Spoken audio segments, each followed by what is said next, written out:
Welcome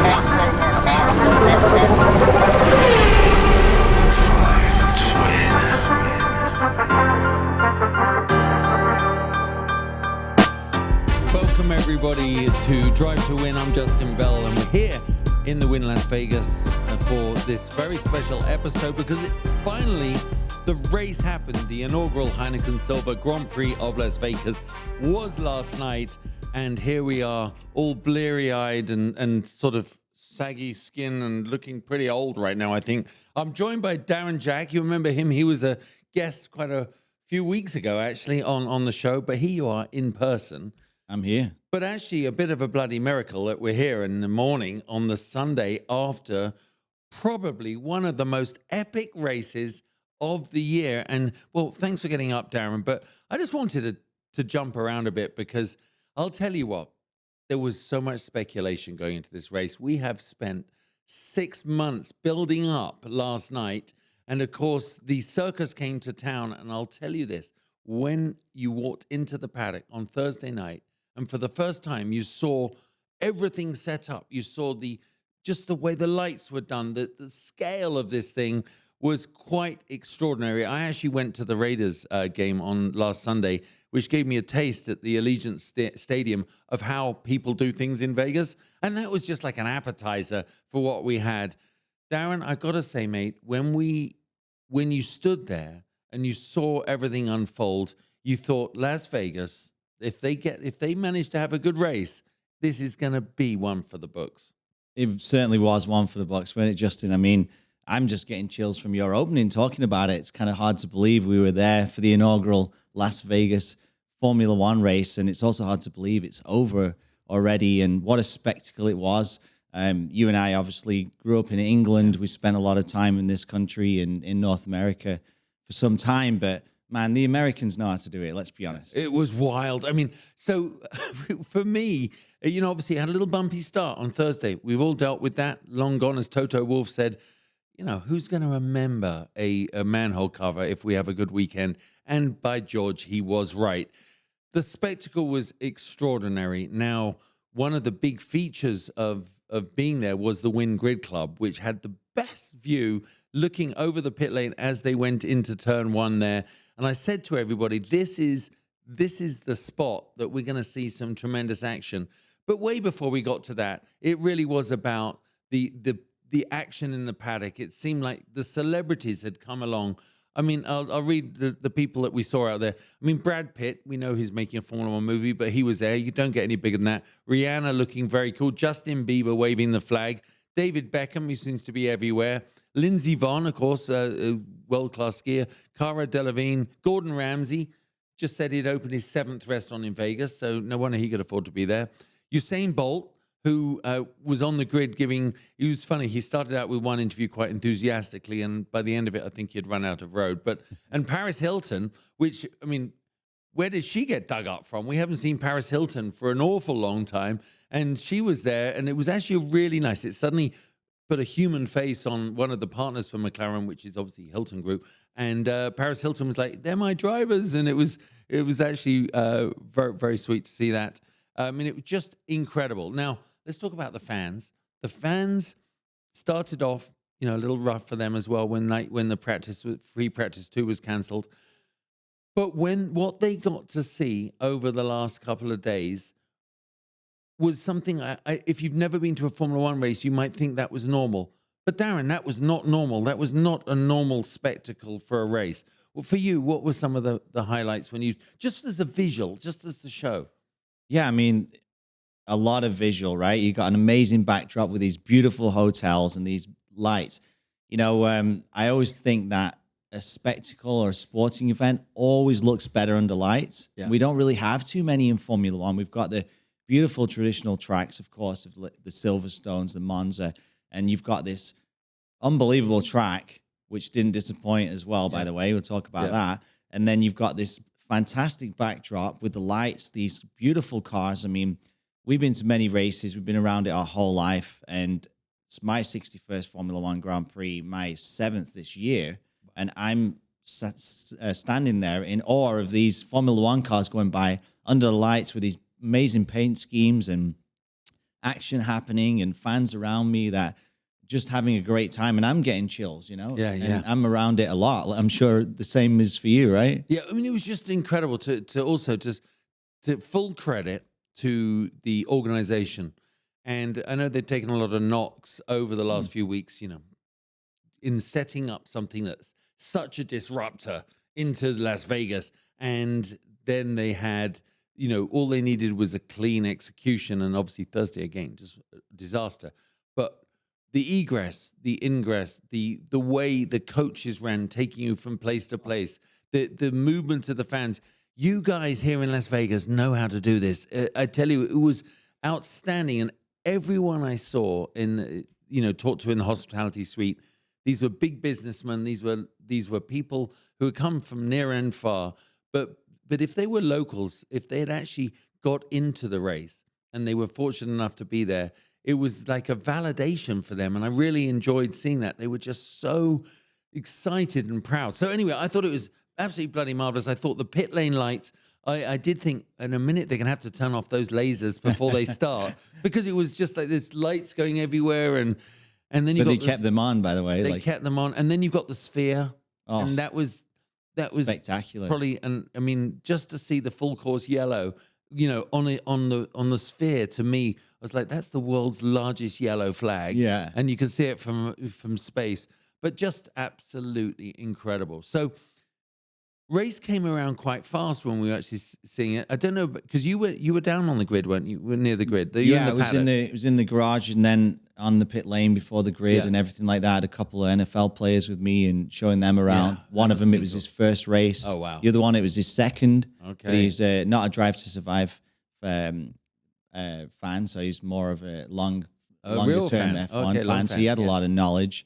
And mentioning the logistics that you did as far as like getting around, that was incredibly well organized. When you put a racetrack in the middle of a city, one of the first things I did, Justin, is I looked on the map where this hotel is, and I was like, oh, the Wynn is the furthest hotel from the F1 paddock. This is going to be a disaster. How am I going to get all the way over there? It was incredibly well organized. Yeah. The folks at the Wynn had amazing shuttle service, probably through all the other hotels as well, that went through straight to the F1 paddock. And it was extremely a nice process. I've been to tracks all over the world, and this was like, I mean, you've got the hotel right here. You can see the track. You can get there, and then the level of service Americans do it's just customer service next level, and everything's already here anyway. So, why not stick a racetrack in the middle of this city and go racing? Exactly. There were so many little things that I noticed, like they were almost aggressively helpful in the serving staff, the people at the gates. I mean by that, no negative. No. But can you, if you got asked once, do you need this? Which way would you like to go? Are you lost? Here you are. Oh, thank you. I mean, at 2 a.m, 2:30 on Thursday night, the staff letting you leave were saying thank you for coming and things like, oh, God, in England, they'd tell you to get on your bike and get out. So anyway, it was magnificent. And another thing I noticed was, like, even on the walkway outside the hospitality suite, at 1 a.m, they're brushing, keeping the carpets clean. I'm thinking that is Las Vegas, the attention to detail. Amazing. Well, let's talk about the race. Yeah, there was a race. There was a race. I'm looking down at the grid from where we are with 7 minutes to go. I'm going, those people have to leave. There's like 1 billion people. And I think they forget that the drivers have a job to do. And it was some interesting shots because the drivers did have to retreat to the garages.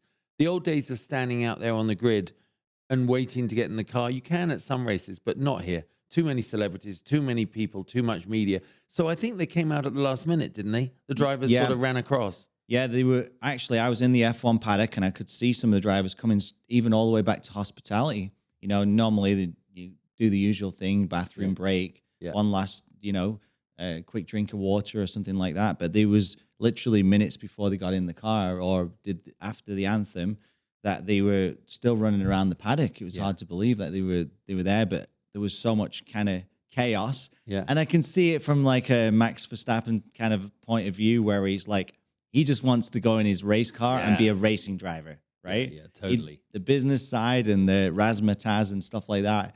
He wasn't really feeling it, but maybe he started to change his mind a little bit. Well, I think so. When he crosses the line and wins the inaugural race, he's singing "Viva Las Vegas." So I have a feeling, and he was singing it to Christian Horner and the team on his cool down lap, which I think means he drank the Kool-Aid of this whole place. The start, I was down in turn one watching the start, and I think I said it to Jeremiah just before we came on, my producer, is I think I don't know how I've done this show for 25 shows and haven't seen a car yet until this practice. To be out there, see the speed of them, the physicality, the dynamics, the difference between an average lap and a fast lap. It's viscerally faster. You just see it explode into action. You watch their grip level through turn one. And and I've done this my whole life, and I'm going, holy cow, when they are on a fast lap, that difference, there's something about the cars. It actually reminds me, it is a beautiful sport. It is a beautiful sport. And, as you mentioned, how you could see them going through turn one and everything. One of the things about this track, of course, is the times that they raced. And it was colder in the evenings and stuff. So the grip levels were different. They were always changing. The drivers didn't get, hours of practice. They'd been on the simulator coming into the race, right, before they arrived. But when we're actually on track, that's when they get the real data, And then they're doing, low fuel runs, and they're doing high fuel runs for getting ready for practice, trying to get fast laps. Now they're in the race, and they're going into that turn one blind. They don't know what's going to happen. We knew someone was going to stick it up the inside. Someone was going to stick it up, and so that person was. We knew Max Verstappen.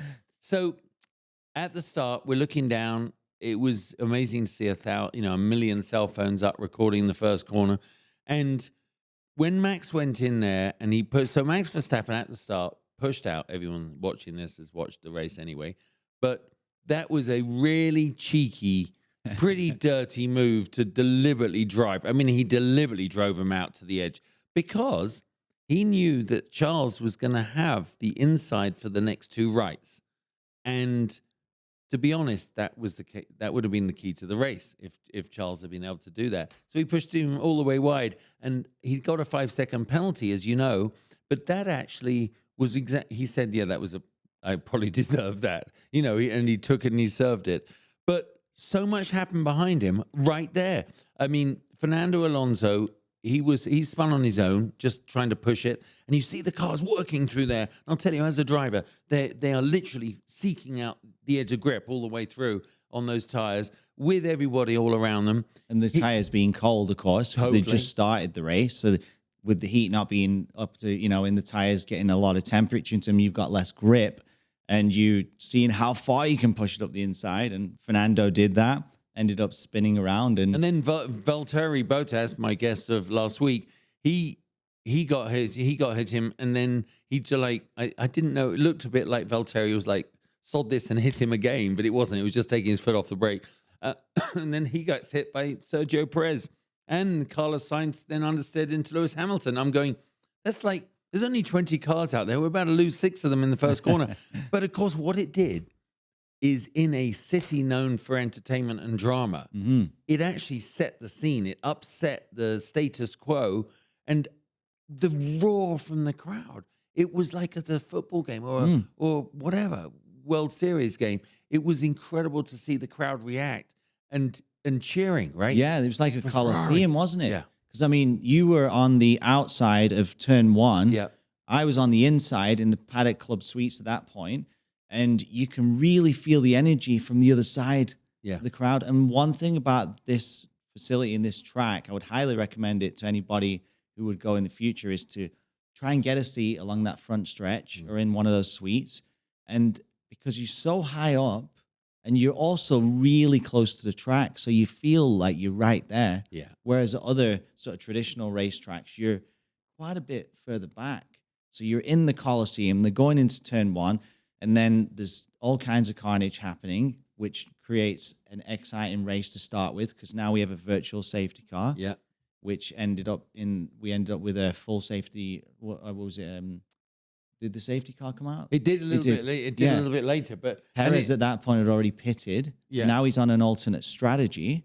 and then you had other people pitting as well. So there was a lot to look at as opposed to just the traditional race order. Yeah.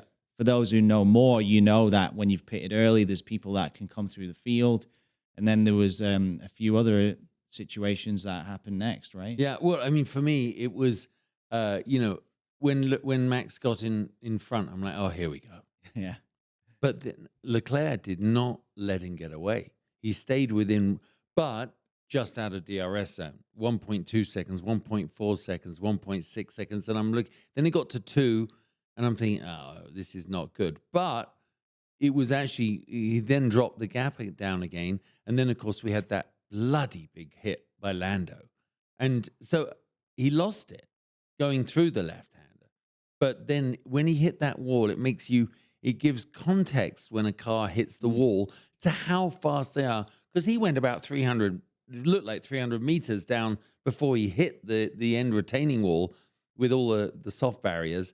But that was a long way from where he lost the car. So it shows the inertia of these cars once they go. People, when they see them without an accident, they just go, oh, God, it's hard to relate to how fast they are. But the minute they came off, Lando, that was a big hit. Yeah, it was a big hit. I saw Lando just a few hours ago, really. It was 3 o'clock in the morning, believe it or not. We were in the F1 paddock still, and Lando was getting ready to leave. He actually went to hospital. Yeah. And he was talking to me about it. Basically, we went through that sort of, there's a left-hander there. I think he was close to maybe Oscar. Yeah, he was. Yeah, he almost took him out. Yeah. Because he had a lot of fuel in the car at that point. And, you know, the car is very close to the ground. And then when you get close to a car in front, you know, you lose that downforce. Yeah. And that's basically what happened. He just lost the sort of traction. There was no grip there. And then it stepped out on him. And once he hit the wall, at that point, you know, you've basically got no brakes and you're just skidding into the wall, and you don't have all 4 corners on the ground to try and slow you down, you know. So it was a violent hit. It really amazing too with Lando. It's only like his 3rd crash in the last 7 years, really, like only the 2nd crash, like in F1. So we're not used to seeing him breaking cars or getting into accidents. And of course, coming into this weekend, we expected McLaren's to be fighting for that win. So now we've got one of them out of the race, Justin, as one of the favorites. So that meant advantage to some of the other guys, right? Well, you know, if my show 4 days ago, I actually very boldly predicted that my money was on Lando to win. So obviously I revised that. And as my girlfriend said, that's why you don't gamble. Because if you put a bet on this, you'd probably have caught that up. But it was very, obviously him out, you know, all that focus, interesting dynamic, then went on Oscar. And I tell you what, let's talk about him. He made really consistent pace through the field, some great overtaking. And where did he end up at the end? He was 10th. He made it into the points. Made it into the points, and he was literally at the back. And I thought that was he had a great race on the way up. So strategy-wise, you got Leclerc had this fantastic overtake on Max. And I'm so glad that it wasn't, I mean, he did come in the pits that lap, maybe as a reaction to that overtake. But how often do we see Max get genuinely overtaken on the road? And I thought that was just a really exciting moment, watching him seeing a Ferrari pull out at the end of the DRS zone, sparks flying everywhere to go past Max. I mean, I'm not sure Max actually knows what it is like. You know, he's like, oh my God, what are you doing there? No one overtakes me, but they did. And the crowd lost their stuff. Yeah, it was super exciting. I mean, to see 2 cars fighting for the win. This is what this sport's about. We've been wanting it all year, Justin. We finally got it here in Las Vegas. And of course, Max then had a 5-second penalty, which he served under the pit stop. Yeah. So that gave a lot of people hope. Talk about that. What were your thoughts on him and George? I need to bring that up. So there was that moment coming into that very tight left-hander onto the straight where it has a little kink, kind of comes back on itself with the wall there. I swore someone was going to understeer straight in there. They didn't, but they almost did. Oh, George almost did. He didn't see Max coming in. It was a bit of a late lunge. And if you've driven that corner on the sim, like me, you realize that that's not somewhere you're going to shove your nose in, especially normally coming onto a straight. You don't You don't throw it away and compromise, because if you're crappy onto the straight, you're just going to get overtaken anyway. Max doesn't think like that. He just goes straight by. And when they hit, my first thing was, whose bodywork is that? And then I go, it's almost like he's made of Teflon. It doesn't, I mean, it damaged it a bit, but not a lot. No. Anyone else would have got taken out, Yeah. not Max Verstappen. So much to talk about in that small moment there. I mean, let's start with Max, right? Yeah. This is the Max Verstappen we all learned to love when he came into the sport. We haven't been able to see it this year because he's been driving away at the front, but he's one of the best drivers in history with his racecraft. And to go into making that pass in that corner when nobody else has been kind of brave enough to do it all weekend, and then not expected pass. That's the Max Verstappen that everybody loves. He's going to make that move. That's why he's a 3-time world champion. George Russell, didn't see him. You know, a lot of the American fans might be familiar with IndyCar or NASCAR like spotters, and that's why they have spotters in other race series, because somebody comes up the inside, you're going to get it in your ear, inside, clear. Of course, in F1, they don't have that, so they got to make the decision themselves, and George bangs into him. It's the second time it's happened this year, right, Justin? Yeah. Think back true. to Baku, Yeah. when he turned in on Max on turn 1, and Max wasn't happy about it then either, but Max gets all the luck somehow. I mean, he barely had any damage, and the fans are like, oh, is this the race, Max? He's not going to win. Too. You know? Yeah, and I was like, wow. Well, talking about Max, he is obviously the Oracle Red Bull Racing team, are also sponsored by our partners, Mobil One. So let's just hear from our sponsors. Hey there, race fans. Justin Bell here. If you're anything like me, driving probably means quite a lot to you, and not just racing, all driving. Nowadays, I'm sure you feel like I do sometimes, too distracted with texts, emails, work calls, and social media to get out there and simply enjoy the open road. I've always had a love of driving, and that's what Mobil One is all about. A reminder that even when life starts to feel too full of screens and routines, the ultimate escape is waiting patiently in your driveway. Mobil One, for the love of driving. So it was just a great scene out there, obviously, with the crowd's energy. No one wishing Max Verstappen any ill, but it is one of those things. There's something about sport that we love the dominant, the alpha male, just to be taken down a bit by whoever's coming up. And that's what we thought was going to happen. But as you said, Red Bull strategists, they know to execute. There's no one better, I think, on the pit wall. They brought him in. They served the penalty. Get it out the way. I never understand when people hold penalties on. Sure. It's like banking on pulling out 5 seconds. I don't think they could count on him having 5 seconds on the track. On this track, it was not easy to pull out. And then he came out behind. I think he was behind Russell. He was behind Sainz. Yeah. So you're thinking, okay, strategy here. Sainz is going to hold him up to help his teammate. Me too. It's Yeah, I thought Ferrari. that. This Yeah. is good. And then I think it was like Sainz actually was ahead of both of them. I believe Russell went by Sainz, and then Max passed him on the same. We got to He talk literally about. passed him like he was making sandwiches, and Yeah. on the side of the road, he just went straight past. But let's give credit to the circuit here. Yeah. I mean, when you design a racetrack, Justin, sometimes like let's look at Austin, right? Fantastic track. You got all these elevation changes. You got this giant piece of land we can design a racetrack on. Here, you've got to really try and figure out logistics of how to put a street circuit together. You've been around the sport a long time, seen many street circuits, and sometimes the spectacle of the whole event's great, but the street circuit doesn't give deliver. good racing. No. Here we've got some unbelievable racing, maybe the best of the year. That gives a lot of excitement for fans to come back and tune in and watch this race. We've had passes for the lead, people crashing, so much excitement. So credit to the organizers of Las Vegas Grand Prix for putting together a great racetrack. Yeah. I mean, it allowed people that long straight, a long straight. But when they came into view, sparks flying through the left-hander into the braking for turn 1, it certainly delivered. And seeing something we didn't really see in effect was the negative implications of a lot of time management.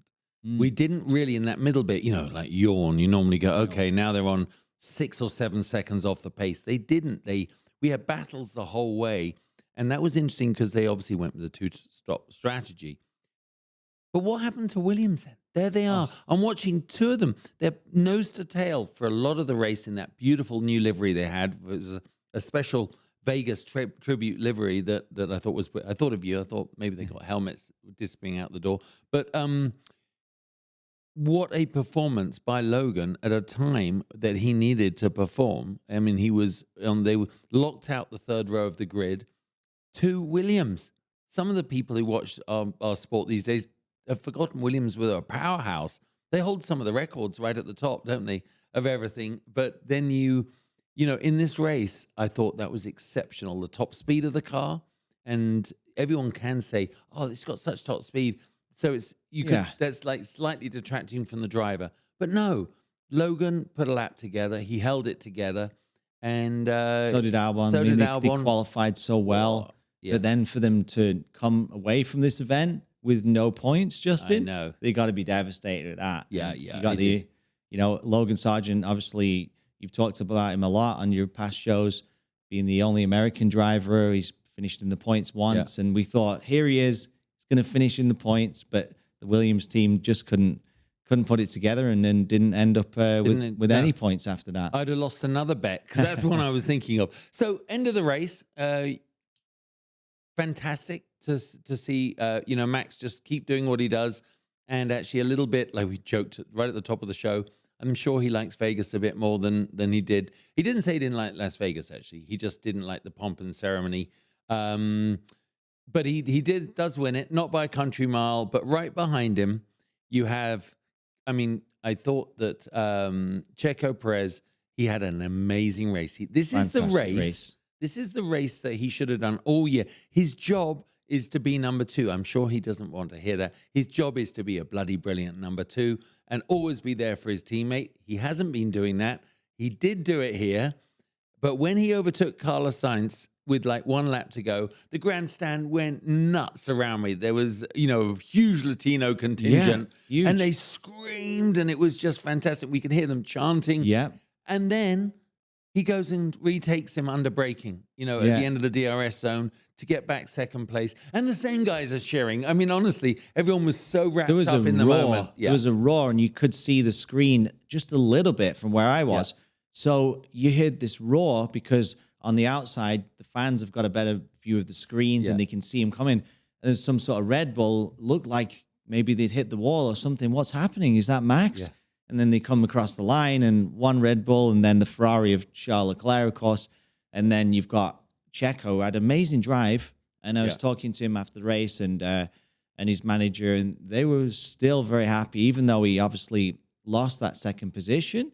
They were very happy with his performance because at the start of the race, he was last. Yeah. And the Mexican fans as well were pretty happy seeing him on the podium, and big shout out to Charles Leclerc, because that racecraft we talked about with Max, obviously he's got that skill set too in bringing that into a second place. And then it's kind of funny. I don't know if you saw after the race, they're all in that little car being taken around to the podium, brilliant. And they're all sitting there on the back. It's called a Rolls Royce. Oh, it's the Rolls Royce. But we've all been there. If you've got your friends and you finished at the bar or something, and you're getting a ride back in the taxi, right? And here you go, there's these rivals. One of them took the other one out. One of them passed in the last lap, and they're all sitting together. And I thought it was really funny. It's like they, sort of bumping hips in the back of the car, and Checo had just lost out to Charles, but they're sitting there. Max is in the middle. It does humanize the sport. That, by the way, was a Wynn. Those were Wynn Rolls Royces. Oh, very nice. I thought they might have asked me to drive one. It would have been at least a gig this weekend, driving around. So there we have it. Max Verstappen, then Charles Leclerc, then Carlos Sainz. Then Checo Perez. It was just a fabulous race. It was a tough race for some people. Got to the end, but overall, it was really the race delivered.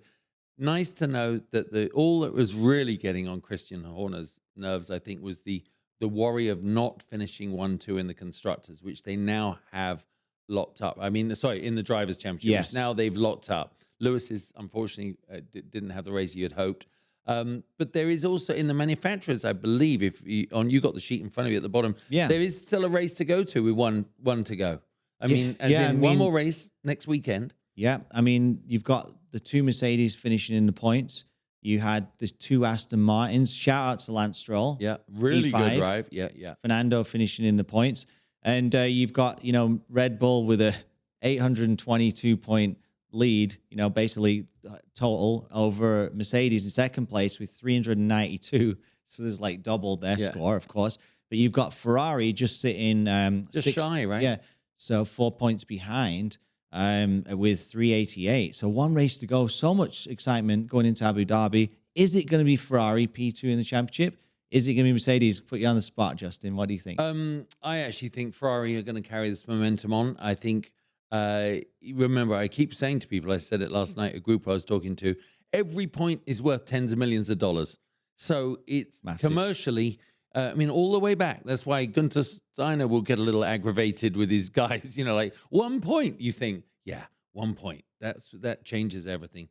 Well, Darren, thanks so much. It was really, really fun, wasn't it? A great race. What a spectacle. The take home I have is very much that if you were here, you experienced something very special. And if there's a lot of first timers here, a lot of Virgin fans in the crowds, and I think they're going to walk away going, that was extraordinary. It was, everybody, not like a normal race. The spectacle, you will not get the same at most of the racetracks in the world. But I think they've set the bar very, very high. So it's one of my favorites. Yeah, I'll never miss the Las Vegas Grand Prix in Formula One ever. No, I'll be here every year, and hopefully some good memorabilia, some great helmet designs for you. We'll see them come up. Hall of Fame collection they can go to on Instagram. Yeah, and we've got online. some Las Vegas specials that the drivers wore coming in store soon. So RacingHallOfFameCollection.com. You can go check it out and take home something from Las Vegas Grand Prix that's authentic. Ooh, what stays in Vegas, what happens in Vegas doesn't have to stay in Vegas, that's right. As they say. Well, listen, everyone, and thank you so much. What a fabulous weekend. As you can tell, we're still buzzing here. All running on very little sleep. But when it comes up to it, this was certainly delivering the build-up, the ramp-up to this race. And I think Las Vegas as a city should be very proud. And they are going to rectify any of the issues that they had this year. They were very small in comparison to the net result. Formula One came to town. It won, it conquered. And I think all the way back to the original Stardust Grand Prix, if they could look at it now, they would not have believed it. It was so exciting. And obviously a huge thanks to the Wynn for just being so hospitable to everybody I know in our family and all our friends. Just truly great. The conclusion next week in Abu Dhabi, there will be everything to play for. I just can't believe the drivers are going all the way from here to there. I can't believe the lack of sleep they've had. The logistics of getting everyone to the next race is mind-numbing. We will obviously be bringing you the action afterwards. It'll be the last show of this season. So, get in touch. Let me know your thoughts. If there's anything particularly you want me to talk about on the last show after Abu Dhabi, I would be glad to. Thanks for watching. We've had an epic week here. Ultimate race week at the Wynn Las Vegas, starting with the Concours out on the Wynn's golf course last weekend. Netflix Cup, red carpet, you name it. Celebrities, nightclubs, excess. It's been a week of excess. So thank you so much for watching. Thanks for giving me all your support. Thanks to all my guests, obviously, who made their way onto the show in person. I will see you in a week's time, guys. And, Las Vegas Grand Prix. Viva Las Vegas. Nothing more to say for it. Thank you very much to Mobil One for the love of driving.